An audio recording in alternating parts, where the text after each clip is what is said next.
Assalamualaikum warahmatullahi wabarakatuh.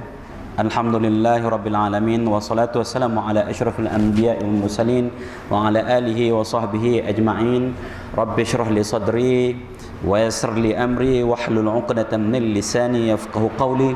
Allahumma dhakkirni ma unsitu minal Qur'anil Karim wa ma nasitu minal ahadits nabawiyyah wa 'allimni ma jahiltu minhuma ya dzal jalali wal ikram. Amma ba'd. Tuan Imam, Tuan Pengurusi, ahli-ahli jawatan kuasa, tuan-tuan, puan-puan, sidang jemaah yang dikasihi sekalian.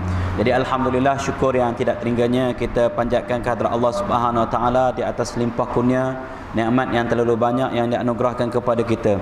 Selawat dan salam ke atas junjungan besar Nabi Muhammad sallallahu alaihi wasallam, ahli keluarga baginda, para sahabat serta orang-orang yang mengikuti mereka sehinggalah ke hari kiamat.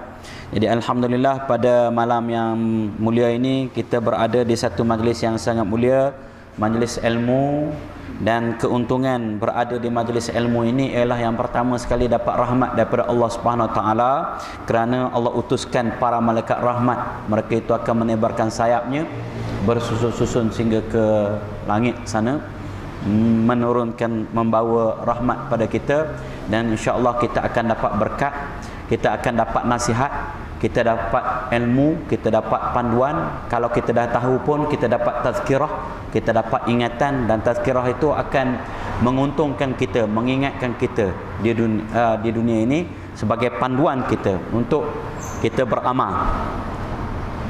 Baik. Jadi tuan-tuan dan puan-puan, kita menggunakan kitab Matla'ul Badrain wa Majma'ul Bahrain. Masih lagi dalam kitab, ya, kitab ataupun faslun fil istinja'i wa adabi qadil hajah. Satu fasal pada menyatakan hukum istinja dan beberapa adab mengenai ataupun tentang qada hajat ini, ya. Baik. Muka surat 18 di bawah sekali, dan wajib menjauh di situ. Bawah tepi. Bainal qausaini inda barakat, dalam kurungan, dan wajib. Baik. Sebelum itu kita telah perkatakan pada minggu lepas mengenai syarat-syarat untuk kita beristinja. Beristinja ataupun beristijmar ini tuan-tuan dan puan-puan boleh menggunakan air dan batu. Kita boleh kata atau batu. Kalau nak menggunakan salah satu sahaja, maka yang afdalnya kita guna air. Kalau batu, sekurang-kurangnya dengan 3 sapuan, 3 kali sapu, ya. Dan menyapu itu pula ada cara dia, ya. Pegang dengan tangan kanan, batunya dia pegang dengan tangan kanan, ataupun benda-benda yang serupa dengan batu dari sudut apa? Kesat dan tidak dihormati. Tisu bolehlah, tisu pegang dengan tangan kanan, dan makruh memegang alat jantina kita, alat kelamin kita dengan tangan kanan. Gerakkan yang dipegang dengan tangan kiri, bukan gerak batu tu dengan tangan kanan tidak bergerak. Yang menyapunya ialah sapu dengan tangan kiri, maksudnya dia gerakkan dengan tangan kiri, ya. Kerana makruh hukumnya kita menggunakan tangan kanan memegang. Baik. Dengan syarat, ada beberapa syarat. Yang pertama sekali dia kata apa? Jangan sampai kering najis yang keluar itu. Jangan sampai kering, ya. Sama ada buang air kecilnya kencing, ataupun buang air besarnya najis itu. Jangan sampai kering. Itu yang pertama. Yang keduanya, jangan melebihi daripada tempat keluar. Kalau buang air kecil sampai ke takuk, sampai ke kepala, bahagian kepala. Artinya kalau dah lebih situ sampai ke pangkal paha ke, kena ke kepala lutut dah dan sebagainya, tu kena basuh dengan air lah. Ataupun kalau buang air besar, dia punya area ataupun kawasan yang dibenarkan masih lagi dalam kawasan dia ialah papan punggung. Papan punggung ni macam mana kita nak tahu? Bila kita berdiri, kawasan yang bertangkup itu adalah kawasan dia lagi. Artinya kalau dah luar kawasan, sampai meleleh ke keting dah apa ni, kena basuh lah banding. Tak? Jadinya kena basuh. Kemudian yang ketiganya jangan ada najis lain yang kena. Seperti yang kita bagi contoh apa? Kita buang air di tandas dan sebagainya, cepluk air daripada lubang tandas tu naik kena ke tempat itu. Dia sudah ada najis lain sebenarnya, bukan najis yang asal keluar, maka dia tak boleh dah.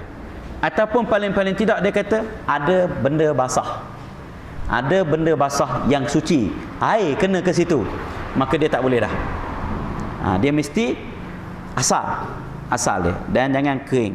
Kemudian menggunakan benda-benda yang kesat, yang tidak licin, yang boleh menghilangkan ain ataupun zat najis tu. Dan benda itu mesti bukan yang dihormati. Yang dihormati seperti apa? Seperti kitab ke apa ke, Quran tu memanglah. Kemudian tu makanan manusia, juga makanan binatang, makanan jin, iaitu tulang walaupun dah hangus. Ya. Kertas yang ada gambar manusia depends. Manusia tu siapa? Kalau tok guru janganlah. Kita bimbang bengkok nanti. Kena ketulahan dan sebagainya.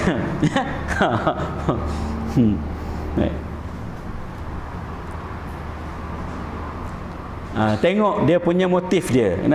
Apakah motif memang tidak ada kertas lain, ataupun tengok pada ni ada unsur penghinaan dan sebagainya. Jadi hati-hatilah ya. Ulama ini dagingnya beracun, kata para hikmah. Kata-kata hikmah mengatakan luhumul ulama masmumah. Daging ulama ni beracun, jangan kita makan. Maksudnya apa? Kalau kencing pada gambar dia tu, itu lebih pada makan lah tu. Kita bimbang kena racunnya. Ni tuan-tuan dan puan-puan tak? Baik. Kenapa? Dia warasatul anbiya, pewaris para nabi. Innama yakhshallaha min ibadihil ulama. Hanya senya orang yang takut pada Allah itu ialah terdiri daripada hamba-hambanya yang ulama. Jadinya mereka ini dimuliakan oleh Allah Subhanahu Wa Taala, yang Rabbani lah, ya. Bila dia tahu dia amal, bila dia amal dia ikhlas. Jadilah ulama ukhrawi dia panggil, jangan ulama su. Ada juga. Baik. Jelas itu.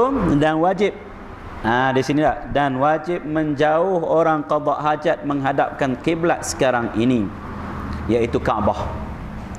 Wajib mesti jangan menghadap ke kiblat Kaabah sekarang ini. Kenapa dia kata Kaabah sekarang ini?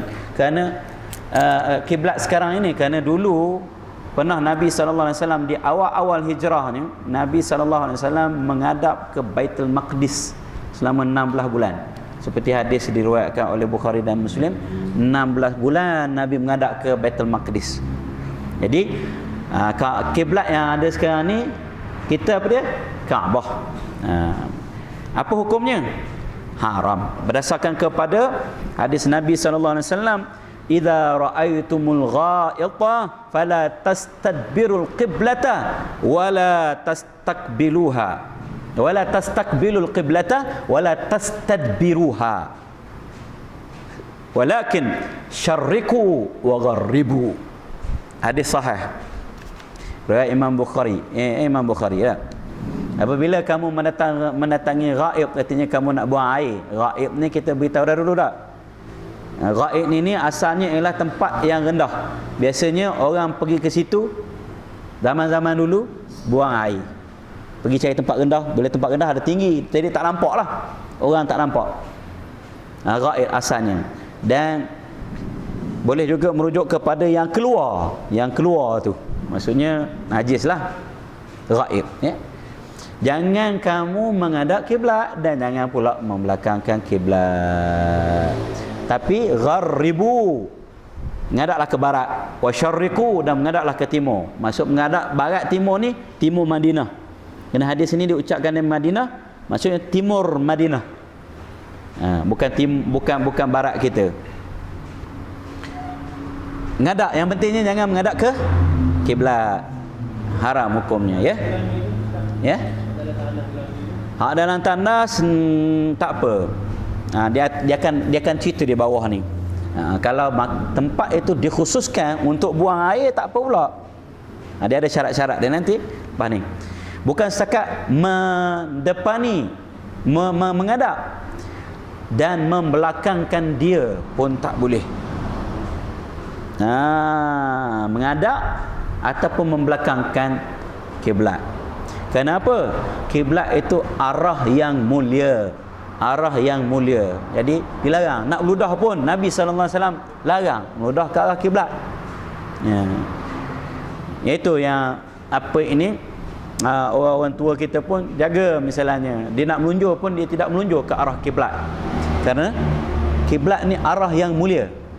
Macam Imam Ahmad rahimahullah taala, Ahmad bin Hanbal, beliau ni pernah berguru dengan Imam Syafi'i rahimahullah taala. Jadi dia sebut, dia kata dia tidak pernah menunjukkan kakinya ke arah rumah Syafi'i. Rumah Syafi'i itu selang 3-4 buah.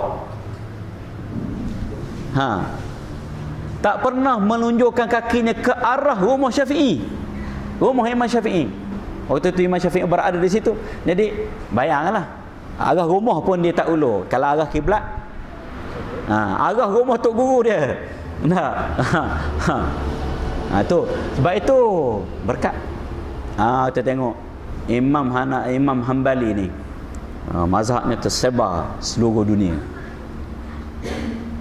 Baik, sama ada pada padang atau di dalam bina. Bina ni bangunan, di padang atau di dalam bina. Jika tiada ada dinding antaranya, di padang memang tak ada dinding, ataupun dalam bangunan tapi tak ada dinding, kita menghadap ke kiblat. Misalnya ni bangunan, depan ni tak ada dinding, depan ni tak ada dinding, katalah. Jadi kita menghadap ke arah kiblat sana ataupun membelakangkan, haram hukumnya.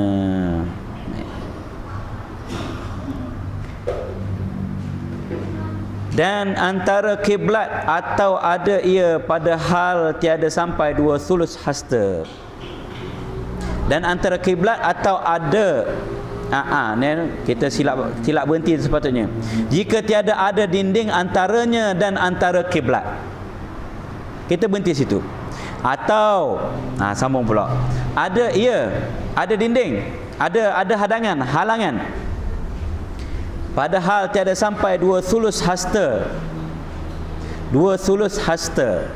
Sulus ini 1/3. Kalau 2, maksudnya apa? 1/3, 1/3. 2/3. Hasta ni hasta. Zira'. Tiada sampai 2/3 hasta. Maksudnya hak menghadang kita tu, kalau dalam semayang dia panggil sutrah. Sutrah artinya hak yang orang, kawasan kita nak bersujud nanti, orang tak boleh lalu, tak boleh nak ceroboh. Jadi kalau ada hadangan, kita letak botol ni misalnya di hadapan kita sebagai tanda hadangan antara kita dengan yang di hadapan tu. Itu dia panggil sutrah dalam sembahyang lah. Ni kalau ada tapi tak sampai 2/3. Dia 2/3, 2/3 hasta. Atau sampai 2/3 hasta, lebih daripada 2/3, katalah 1 hasta letaknya di depan kita tu. Simen ada hadang lebih satu hasta misalnya, lebih pada 2/3 hasta lah kan. Dan jauh ia daripadanya lebih daripada 3 hasta. Tapi jauh 3 hasta, 1, 2, 3, dalam 150 sentimeter lebih kurang. Tak boleh juga, tak jadi juga. Okey, ada dekat dengan kita tapi rendah, tak sampai 2/3 hasta. Tak sampai. Setengah hasta misalnya. Pakai ni lah. Kira betul ni. Ini 1 2/3, dekat 2/3 ni tak? Ni. Tinggi ni je. Tinggi kotak ni je. Depan kita tu, dindingnya. Misalnya hak penghadang antara dia tak diterima. Ataupun tinggi 1 hasta tapi jauh lebih pada 3 hasta. Masih tak boleh? Masih tak boleh. Baik. Melainkan pada tempat yang dia sediakan bagi qada hajat. Ni tadi ni. Tempat qada hajat. Tandahlah. Maka tiada haram padanya. Tak mengapa. Dan tiada makruh. Dan tiada khilaf aula. Sama ada dinding atau tiada. Tempat dia dah. Tempat buang air. Tak haram, tak makruh. Tak apa. Memang tempat dia dah. Baik.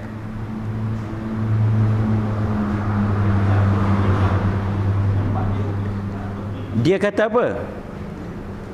Tiada makruh dan tiada khilaf aula, sama ada di dinding atau tiada. Tempat dia tempat khusus dah. Pakat-pakat panggil situ. Kalau saya tengok di Karachi itu, Masya Allah.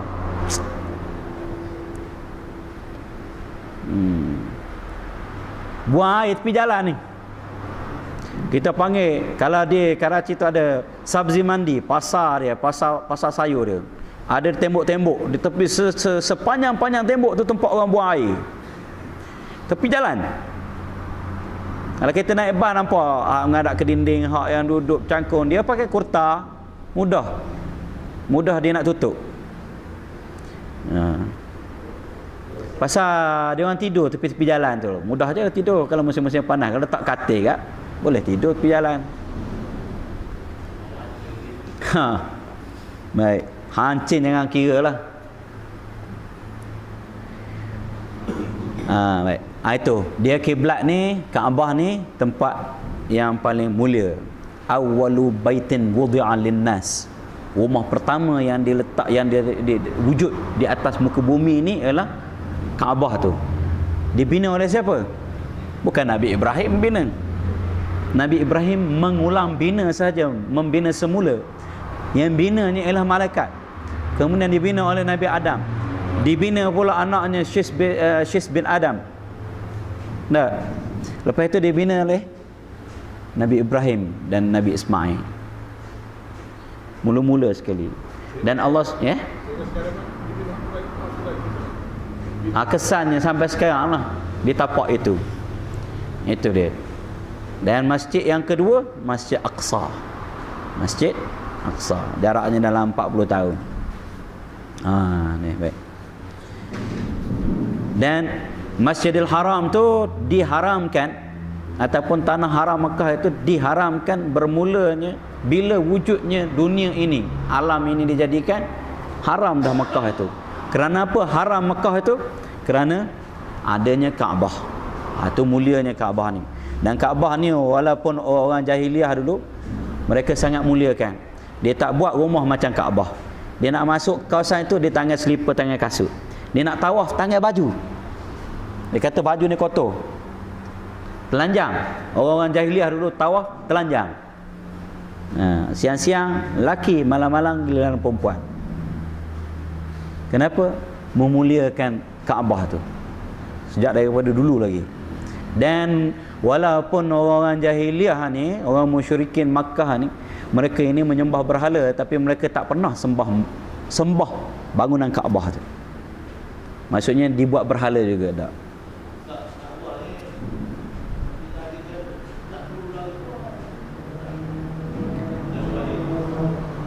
Kaabah itu memang sejak daripada dulu lagi memang dia ada kemuliaan, dia dimuliakan oleh Allah Subhanahu Wa Taala.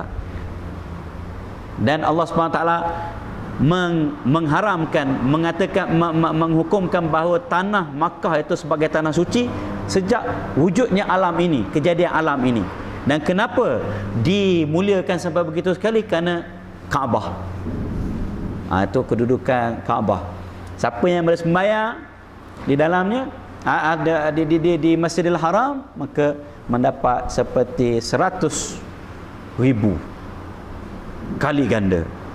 Kalau kita nak semayang ni dalam 5 waktu, kira 5 waktu 55 tahun. 55 tahun 6 bulan 22 hari. Baik. Sebab itu jangan mengadap, jangan membelakangkan kiblat waktu buang air. Kerana Kaabah itu sangat dimuliakan oleh Allah Subhanahu Wa Taala. Dalam satu hadis Allah Subhanahu Wa Taala turunkan rahmat ni 120 rahmat sehari. Dan Allah Subhanahu Wa Taala bagi rahmat itu diturunkan ke Kaabah. 60 bagi orang yang bertawaf, 40 bagi orang yang bersembahyang, dan 20 bagi orang yang tengok Kaabah. Duduk tepi Kaabah, tengok je Kaabah. Duduk di Masjidil Haram tu, tengok je Kaabah. Jadi ibadat, dapat pahala dan diberi rahmat. Dan keluar dengan kata sekarang ini, barang yang ada ia kiblat zaman dahulu. Dia kata keluar daripada kata sekarang ini. Kerana dia kata apa? Kiblat sekarang ini. Jadi dia kata maksudnya ialah tak termasuk kiblat zaman dahulu, seperti Sakhrah Baitul Maqdis. Sakhrah ni sebenarnya tu, the Dome of the Rock tu, yang warna kuning. Tu Baitul Maqdis sebenarnya masih Aqsa lah, masih Aqsa. Dan kawasan Qubatus Sakhrah tu sebenarnya masih lagi dalam kawasan Masjid Aqsa. Kalau kita bersemayang di situ pun kita masih lagi dapat ganjaran pahala seperti 500 kali ganda. Masjid Aqsa bukannya bangunan yang ada kubah kuning tu. Dia di tepi dia, rendah aja. Di tepi dia, di atas bukit. Atas bukit. Saya pernah pergi sekali tahun 99 ataupun 98. Sekejap. Pergi, kebetulan hari Sabtu dia nak tutup cepat. Apa itu orang kata? Dia punya sepadan tu, jadi kita gaduh-gaduh keluar lah. Tak sempat. Sekejap je naik. Di atas bukit. Yang disebarkan sekarang ni ialah the Dome of the Rock tu, bukannya gambar Masjid Aqsa.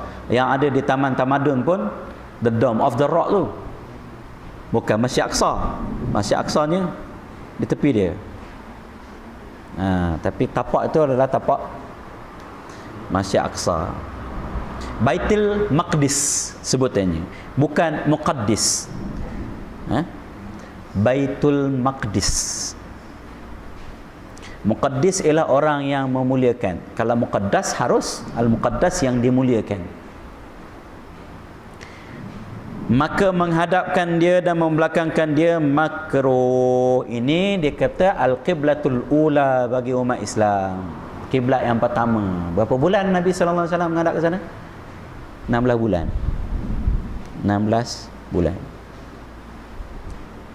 Jadi sebenarnya Baitul Maqdis ni ada hubungan akidah dengan umat Islam. Jadi persoalan Palestin ini sebenarnya bukan persoalan asabiyah ataupun nasionalisme Arab. Dia adalah masalah orang Islam sebenarnya. Masalah umat Islam. Baitul Maqdis itu adalah kiblat pertama kita. Bumi para anbiya. Makruh. Kalau menghadap ke sana makruh. Membelakangkan dia juga makruh. Dan hilang makruhnya dengan barang yang hilang dengan dia oleh haram menghadapkan dan membelakangkan Kaabah yang dahulu sebutnya. Okey. Nak menghilangkan haramnya menghadap dan membelakangkan Kaabah ni macam mana? Kita bubuh dinding, ya. Ataupun bubuh penghadang. Penghadang itu jangan kena lebih daripada 2/3 hasta. Dan jangan jauh daripada kita lebih daripada 3 hasta. Itu nak menghilangkan haram menghadap dan membelakangkan Kaabah. Nak menghilangkan makruh menghadap dan membelakangkan Baitul Maqdis waktu buang air, buat begitu jugalah. Buat macam yang tadi. Itu maksudnya.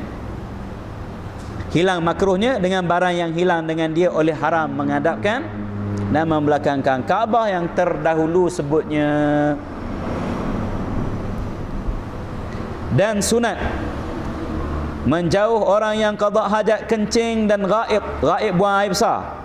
Demikian lagi berludah dan berdahak, berkahak, buang kahak, buang ingus pada air yang tenang, sama ada sedikit airnya atau banyak, makruh hukumnya. Baik, kerana Nabi SAW sebut la yabulanna ahadukum fil ma'id daim. Fil ma'id daim maksudnya dalam air yang tenang. Jangan sekali-kali kamu kencing dalam air yang tenang. Bahkan jika banyak seperti laut atau kolam yang besar, tiada makruh melainkan malam. Kalau dalam kolam yang besar sungguh kolam dia, dalam tasik, dalam laut, tak makruh.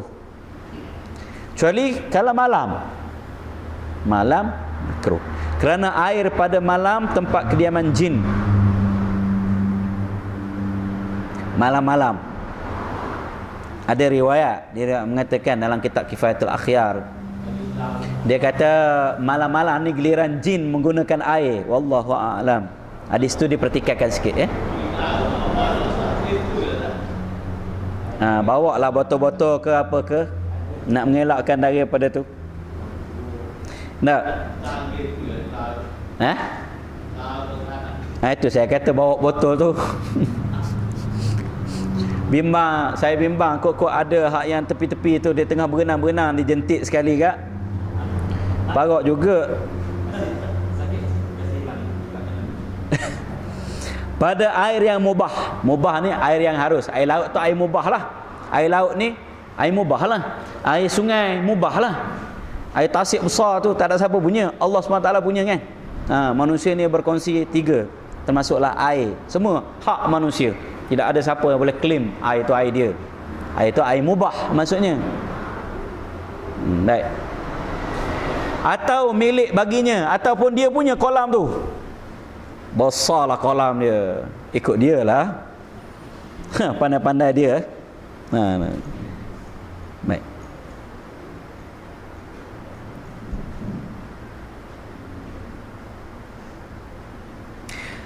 Bersalahan air yang disabilkan dia, maksudnya air yang disabilkan, air yang diwakafkan. Air itu diwakafkan untuk penggunaan kampung ini misalnya. Bersalahan artinya hak tadi tak makruh tak? Ni makruh lah. Bila sebut bersalahan, kontradik kepada yang atas tu. Atau milik bagi yang lainnya dengan ketiadaan diketahui akan redanya, maka haram jikalau seperti laut sekalipun. Bersalahan artinya bersalahan tak boleh. Kalau kita nak buang air kecil dalam air yang diwakafkan, ada kolam itu diwakafkan untuk minum lah misalnya, untuk kegunaan kampung dan sebagainya, ataupun orang lain punya, kita pergi buang situ, haram hukumnya. Kecuali dia kata siapa-siapa nak kencing lah, tulis situ, dibenarkan, tak apa misalnya. Mungkin hukum lain tak, tapi orang Melayu kita tak bagi orang lelaki kencing dalam air, dia kata lemah. Wallahu a'lam. Baik. Jadinya ini biasanya kalau kita mandi kolam, berenang kita terasa nak buang, biasanya saya rasa buang je dalam tu, malah dah nak naik pergi basah-basah masuk tandas dan sebagainya. Kolam tu orang punya tak, hotel punya dan sebagainya. Kalau ikut betul-betul kitab ni dia kata haram tu. Kecuali minta izin dengan pengurus hotel. Jadi kadang-kadang sebelum saya wah-wah juga bila tengok kolam tu kecil. Pergi ke mana hotel buat selalu. Kita kalau di Terengganu dia JPNT selalu buat Hotel Sri Malaysia. Temerloh. Kolam ni kecil. Saya pun jadi wah-wah tengok kolam ni kecil, air berapa baldi barangkali air kencing dalam ni kata. Ingat gitu jadinya. Ya?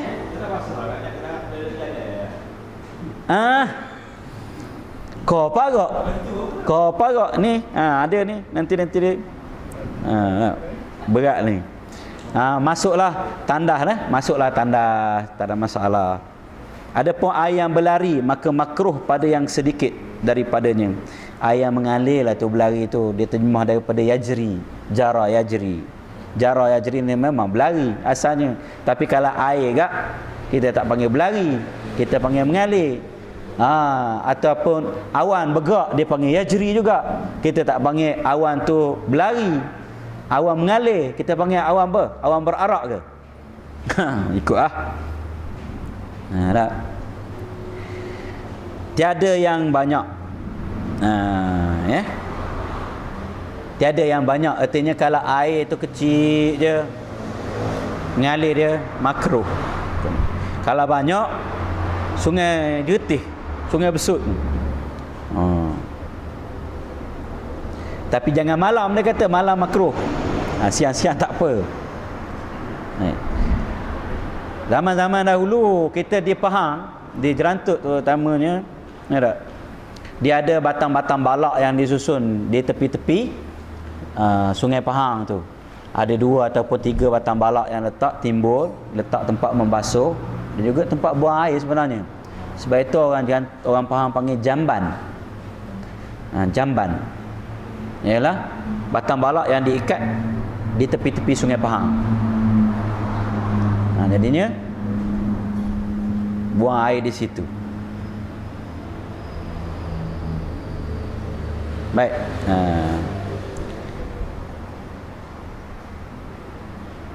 Tetapi yang aulanya menjauhkan dia. Aula ni yang terbaiknya janganlah buat. Tak payahlah kencing-kencing dalam air ni, tak kira lah air banyak ke air sikit ke hak mengalir tu. Dan dibahas oleh Imam Nawawi akan haramnya pada air yang sedikit. Imam Nawawi rahimahullah ta'ala dalam Syarah Muhadzab. Imam Nawawi ni siapa? Imam Yahya bin Sharaf An-Nawawi, 676, meninggal dunia 676 Hijriyah. Beliau ini salah seorang pentahqiq kepada mazhab Syafi'i. Ada 2 orang pentahqiq. Artinya ulama yang mentarjahkan, mentasahihkan, yang meneliti hujah-hujah, dalil-dalil yang ada pendapat-pendapat dalam mazhab Syafi'i ini dan ditasahihkan ataupun ditarjahkan. Kita panggil pentahqiq. Ada 2 orang. Seorang ni iaitu Imam Yahya bin Sharaf An-Nawawi, Imam Nawawi 676, dan seorang lagi Imam Abdul Karim bin Muhammad ataupun dikenali sebagai Ar-Rafi'i, Imam Ar-Rafi'i. 623 Hijriyah, 2 orang ni. Imam Ar-Rafi'i dan Imam An-Nawawi. Dia kata apa? Akan haramnya, iaitu Imam Nawawi mentarjahkan haram pada air yang sedikit sama ada berlari atau tenang. Jangan kencing dalam air yang sedikit dia mengalir ataupun yang tenang. Kerana bahawasanya jadi mutanajis ia dengan yang tersebut.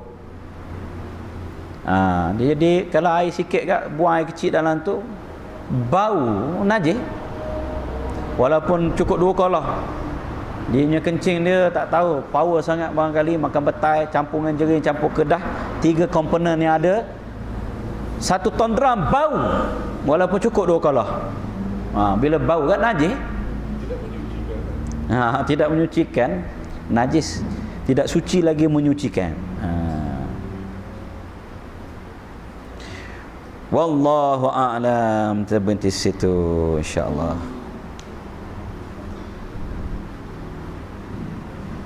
Ada pertanyaan?